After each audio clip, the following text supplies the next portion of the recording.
How's it guys, it's Elaine here from Elaine and Nicholas from Virgin Active.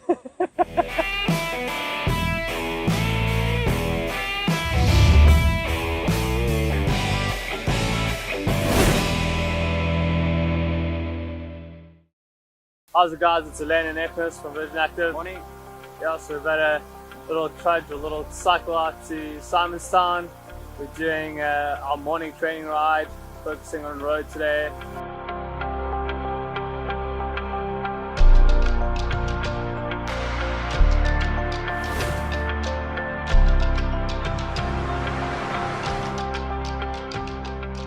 So we're about to hit Smithwinkle, but I thought we'd pull aside. Last week we spoke about how we set up a mountain bike and how to ensure that you're safe and getting ready for the road. So I thought if you could take us through a couple of tips on how to set up your bike. I think the principles are very similar to what Harry spoke about around at least making sure you have accessibility to your brakes or being able to brake. So maybe if you can just take us through a little bit more around that. Sort of some guidelines people can follow when setting up a road bike. Yeah. First kind of setting would be saddle height. That's the most important thing you want to do. It's more or less hip height. Second would be saddle fore and aft. That's very important. Probably the most important setting. One tip I can give with regards to that is if you're on the bike seated, you should have a plumb line or straight line down from tip of knee to pedal axle or the middle of the ball of the foot when you've got foot in the front, foot in the back, or cranks level to the floor. And then you go to handlebar. If you want it a little bit lower, most people prefer it higher, but I'd advise against that because you want to lean a little bit forward and get into that race position. But handlebar, more or less an arm length between saddle and handlebar. So those are the three main ones: saddle height, saddle fore and aft, handlebar height.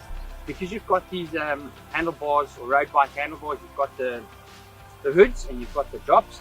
A good indicator of whether that's correct, your stem length, etc., is that if you're on the bike, you should be able to kind of cover your wheel axle with your handlebar. Then you know you've got the correct stem length. That's it. That's awesome. I think that's a nice, easy way to understand how to set up your bike for your weekend race in the Cape Town Cycle Tour. But like we say, I think it is best that you probably go into a store and when you are purchasing a bike or get a proper setup. But to get you going, if you're that weekend warrior, I think this is a great start. Hey guys, so like we said, when you're training or racing, important to be single file, as close to the side of the road as possible. Obviously trying to stay away from the edge of the road because you can crash if there's a pothole, just like that. So single file, give yourself some space. It's obviously quite dirty sometimes on the left hand side of the road because of glass or rocks, etc. So kind of steer clear of that. But single file, like we said, very important. And then those hand signals, help your friends in the back. So show potholes on the left, there's a hole, or show when there's rocks, even a speed bump, or you're going to show when you're going to stop and slow it down. So that's really important to keep the other cyclists around you aware of what's going to happen and what's happening in the front of the road, because they can't always see you, they can't always see what's in front of you because you're leading the pack. In race day or bike position, like we spoke, hands normally on the hoods. That's the best position because you're close to the brakes, and you can stay safe by quickly braking and making a decision whether you want to stop, etc. When you're climbing, you can do hands on the top of the handlebar. It's nice and comfortable, and lots of people do that, but you've got to make sure that there's not too many cyclists around you and you've got space in front of you and the other rider. But yes, on the hoods or climbing. If you're doing downhill, like I showed, you'll do in the drops, but you're also close to the brake.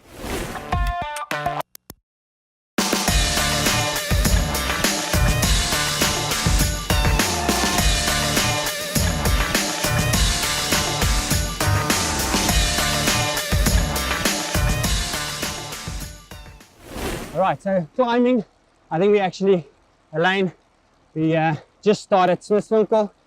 One of the bigger climbs that you'll find in the Cape Town Cycle Tour. Really important to choose or select the right gearing. I'll choose my small blade in the front. While you shift down from big to small blade, obviously click one down because you've just released quite a bit of load through the gearing. But yeah, we've started the climb. Elaine, up to you whether you want to be seated or out of the saddle. Once again, you can do the position close on the handlebars when you're climbing seated, or you can drop a gear down, 1 or 2 maybe, just to make sure that the pedal stroke's good. Hands on the hoods, and you can get out of the saddle. All right, so out of the saddle is really good. Why? Because you use other muscles. You tend to recover some muscles that were working while you were seated. So you give yourselves a bit of a break, and obviously you can use your body weight. So body weight takes over, and you can press that down onto the pedal. Seated again, you can maybe shift up, and you can do 1 gear lighter to spin out the legs and recover a bit.